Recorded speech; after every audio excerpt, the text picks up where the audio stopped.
से पहले हम बात कर रहे थे कि तहसीन हमें बताएंगी कि उन्होंने कौन कौन से परिंदे रखे हुए हैं। जी अस्सलाम वालेकुम।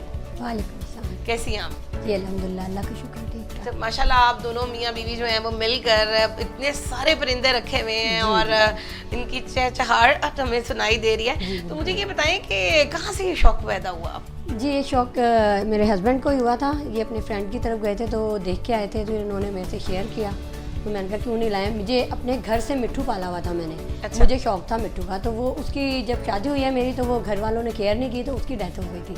मिट्ठू बहुत हो गया तो फिर मिट्ठू इन्होंने कहा कि पालते हैं हम। उसी तरह से आगे शौक बढ़ते चले गए हम दोनों के, और हम दोनों ने मिल के आगे मिट्ठू वगैरह भी रखे हुए हैं, ऑस्ट्रेलियंस भी हैं, कोकटल भी रखे, बहुत ज़्यादा तादाद में रख लिए। वो आहिस्ता आहिस्ता हमारी बढ़ते चला गया शौक, और अब दिल्ली लगा हुआ है हमें उनसे दोनों को ही बहुत सख्त। कितनी तादाद इस वक्त जो है वो शहजाद आप लोगों के पास? जब मेरी जॉब से चल रही थी तो जॉब भी बहुत जो है ना लोग सोच समझ के देते हैं डिसेबल पर्सन को, तो मैंने कहा क्यों ना घर में ऐसा शौक भी होना चाहिए और बिज़नेस भी होना चाहिए जिसकी वजह से आपको जो ना इनकम भी आना चाहिए। तो हाँ जी, तो मैंने स्टार्टिंग में तो 3-4 जोड़े रखे थे, लेकिन आहिस्ता आहिस्ता जब उनकी अवेयरनेस पता लगी चली कि हर काम को जब तक आप सीखेंगे नहीं ना आप आगे नहीं बढ़ सकते, तो वो करते करते अल्हम्दुलिल्लाह मेरे पास कोई 8-10 लबर्ड के जोड़े हैं, फिर ऑस्ट्रेलियन हैं, फिर उसमें रा है और रिंग नेक का मैंने रखे हुए हैं। तो वो बच्चे जब ब्रीड करते हैं तो मेरे पहले से बुकिंग हुई होती है। अच्छा। तो अल्लाह का शुक्र है वो जैसे ही ब्रीड करते हैं तो मुझे कॉल आई हुई होती कि सर ये आपने मुझे देना शहजाद भी। एक कोई नया अगर शख्स है और वो ये चाह रहा है कि वो परिंदों को रखे अपने घर में शौक के लिए, ब्रीडिंग के लिए, जब आप जाते हैं बाहर से पता नहीं कौन सा जानवर किस तरह है, बीमार है, सही है क्या, वो आएगा तो अपने घर में जो है ना वो कोई बीमारी ना लिए, तो आप किसी घर जहाँ पे होम ब्रीड होती है आप उसके पास जाएँ, विजिट करें और वहाँ से आप जो है ना 2-3 जोड़े परचेज़ करें और उसके साथ ही अटैच रहें, या किसी साथ, मैं अपने लिए नहीं कहूँगा, मैं सबके लिए कहूँगा जो जहाँ पे है वहाँ पे। तो इसमें हर काम में पता है अच्छे लोग भी होते हैं, बुरे लोग भी होते हैं, और अब तो कुछ ज़्यादा ही हो गया है बर्ड्स का, कि काफ़ी घरों में बर्ड्स, क्योंकि आजकल आपको तक कोरोना की वजह से भी लोग बाहर नहीं निकलते थे, तो मैं खुद बड़ा ये लोगों को ये फाइट करूँगा यार चलें कुछ नहीं तो ये काम कम से कम 5,000 से या 3,000 तो शुरू हो जाता है। खुद टेक केयर करते हैं या इसके लिए? हाँ जी, इसके लिए ये है कि खुद टेक केयर करना पड़ता है, क्योंकि मैं और मेरी मिसेस सुबह के टाइम जब मैं ऑफिस जाता हूँ उससे पहले हम 1 घंटा उसको लगाते हैं, नाश्ता अपना करने से पहले हम तोतों को खिलाते हैं, उनके लिए अंडा, ब्रेड और बहुत चीज़ें ये हैं, गंदम के होते हैं रात को, फिर सुबह विटामिन वगैरह भी डालते हैं, किसी को छुआरे भी दे देते हैं रात को, एप्पल और काफ़ी चीज़ें जो है ना जो नेचुरल जो चीज़ होती है ना। उनकी टाइमिंग डिसाइड हुई हुई है, वो टाइमिंग फिर मैं शेड्यूल ज़ाहिर है इनका सूफी वाटर में ये जॉब करते हैं, तो ऑफिस से करके सुबह का खाना पानी ये चले जाते हैं, दोपहर में देना, शाम में देना, जो ड्यूटी फिर मैं निभाती हूँ। और अगर आप कहीं चले जाते हैं तो इनकी देखभाल कौन करता है? फिर हम टाइम से पहले दे के निकलते हैं। हाँ जी, यानी कि अगर जाना भी हो तो हम जो है ना उसको कहते हैं भी आप ज़्यादातर हमने आना जाना इनके लिए तर्क कर दिया, हम ज़्यादातर जाते आते नहीं है इतना, और अगर जाते हैं तो फिर उनका खाना पानी इस तादाद में उनको डाल के जाते हैं कि वो घर में इस्लामाबाद गए थे अभी, जैसे हम पिछले दिनों 3 दिन का स्टे किया था, तो उसके हिसाब से ही उन्हें दाना पानी करके गए थे, तो अल्हम्दुलिल्लाह हम आए थे तो सब कुछ वैसे ही सही था। बहुत अच्छी बात है। अच्छा तहसीन, मुझे ये बताएं कि लाइफ आपकी इनके साथ कैसी गुजरी है? कभी आपको ज़िंदगी में ये एहसास नहीं हुआ कि जिस तरह और ख़वातीन जो हैं उनके हस्बैंड जो हैं वो बिल्कुल सही चल रहे हैं, या आपके हस्बैंड जो है उनके पाँव में कोई माजूरी है, तो कभी एहसास कमतरी या कोई ऐसी चीज़? जी नहीं, मुझे ऐसा बिल्कुल भी नहीं हुआ, बल्कि और मुझे तो और लोगों को देख के इन पर फ़ख्र होता है कि जो है मैंने इनसे शादी की है और बहुत अच्छा है, और लोगों को भी मैं मैसेज दूंगी कि डिसेबली कुछ भी नहीं है, बल्कि ये एबल से ज़्यादा जो है ना सेफ़ होते हैं इन ये ज़्यादा केयरिंग है, जितने भी हैं इनकी माशाल्लाह से 5 जो हैं फ्रेंड्स हैं, और हम उनकी भी वाइफ ज़्यादातर जो हैं वो एबल्स ही हैं, और उन्होंने भी हेल्प बहुत अच्छी करते हैं, वो लोग भी बहुत अच्छी केयर करते हैं अपनी वाइफ की, और मेरे हस्बैंड भी माशाल्लाह बहुत केयरिंग है हर लिहाज से, हम लोगों की, मेरे बच्चों की, मेरी केयर बहुत अच्छी करते हैं, बल्कि और मेरी कज़न्स हैं सब हैं वो अक्सर ही परेशान रहती है कि हाँ मेरे हस्बैंड लेके नहीं जा रहे, लेकिन यार हमें कुछ भी किस्म का जो है ना इनके तरफ कोई मुश्किल नहीं आई कहीं, बल्कि मैं आने जाने के लिए भी ना लोग उबर करवाते हैं, मुझे कभी भी ज़रूरत ही नहीं पड़ी माशाल्लाह से, ये टाइम पे मुझे पहुंचाते हैं, लेके जाते हैं, बाइक चलाते हैं खुद से, पहले हम नॉर्मल बाइक चलाते थे, अब माशाल्लाह से हमारे बच्चे भी हो गए हैं, बड़े हो गए हैं, तो अब हमारी बाइक को उन्होंने 3 पहिए लगवा लिए हैं, तब उसके साथ है माशाल्लाह वो इतनी अच्छी, लोग मजाक उड़ाते हैं उसका, आते जाते उस बाइक पे हमारा लोग मजाक उड़ाते हैं, और हमें उस बाइक को ही माशाल्लाह पिजारों की तरह फ़ख्र महसूस करते हैं मेरे वालिद साहब के साथ आपका एक वाक़या हुआ था, क्या हुआ था उसमें? जी जी मैं आपकी बात को बिल्कुल सही कि अल्लाह ताला से शिकवा गिला तो चलता था कि, लेकिन जब मेरे वालिद साहब बीमार थे और ज़ाहिर बात है मैं और मेरे भाई की टाइमिंग ऐसी की हुई थी कि वो नाइट शिफ्ट करता था, मैं डे करता था, तो लास्ट में ये हो गया भाई को छुट्टी नहीं मिली। अब वो ज़ाहिर बात है उनको इतने ज़ईफ़ थे कि उनको उठाना गोद में पड़ के फिर जाना पड़ता था।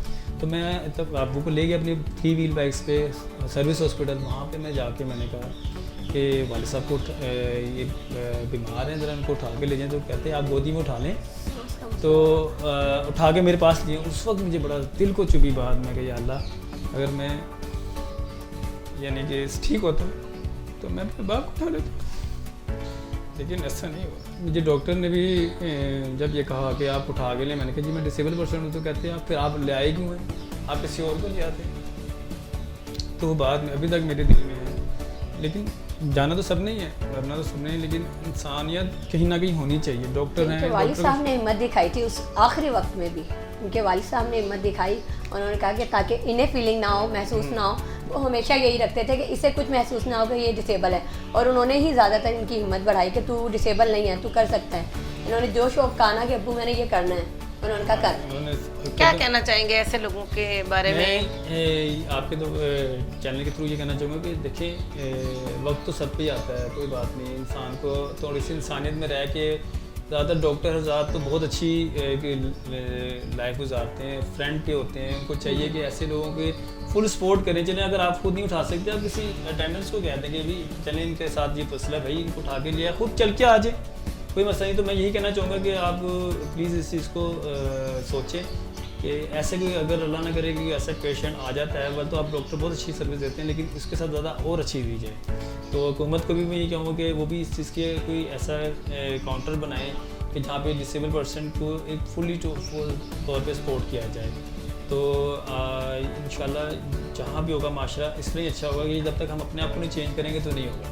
अच्छा शहजाद, पहले ये बताएं कि जब वालदा का सिलसिला चल रहा था लड़कियों को ढूंढने का, कहीं कोई आपको किसी से मोहब्बत हुई हो, कोई पसंद आ गई हो?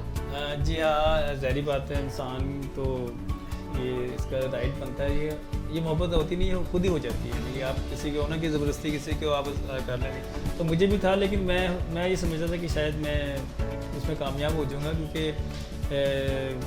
हर बंदे को कॉन्फिडेंस होता है। लेकिन मुझे जब मैंने इजहार किया कि ऐसी बात की, तो मुझे रिस्पॉन्स ये मिला, हाँ जी आप बहुत अच्छे हैं, तो ठीक है आप करें, मैं घर में बात करूँगी। हालांकि जब फ्रेंडशिप होने के बावजूद भी अब घर में बात करना है, तो घर में यही कहना चाहिए ना कि भाई फला लड़का है मुझे, मैं उनसे शादी करना चाह रही हूँ। तो वो भी अच्छा जी सोचते हैं, करते हैं कि वो करते हैं, तो वो भी कैसा महसूस किया?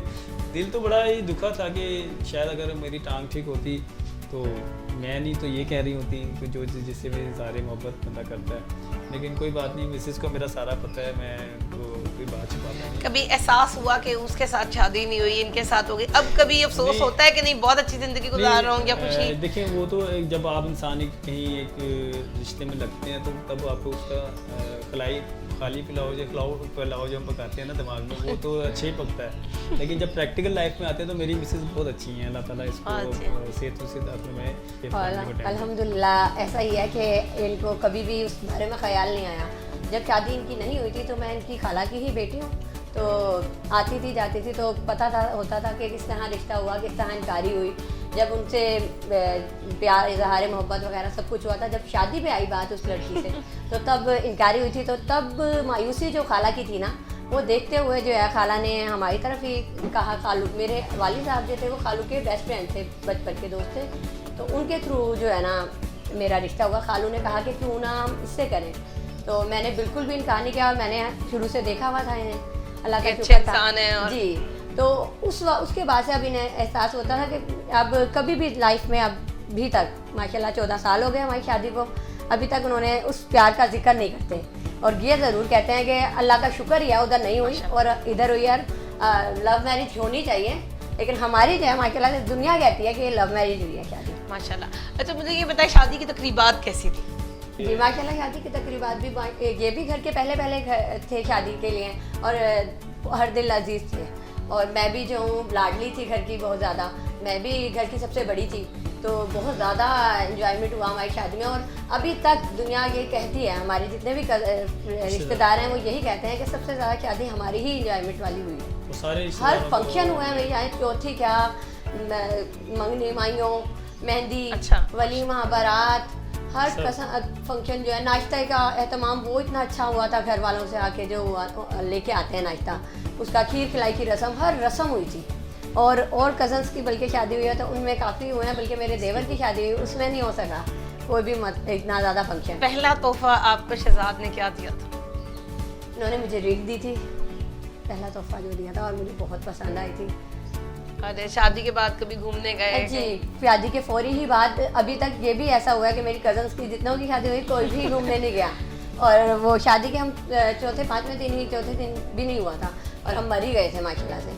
मरी का टूर किया था, मरी से इस्लामाबाद गए थे, और आगे फिर उसके बाद माशाल्लाह से हर दूसरे तीसरे दिन हम कहीं ना कहीं हर महीने जाते हैं पिकनिक। अभी भी पिछले दिनों हम पिकनिक के लिए निकले हुए थे सारे।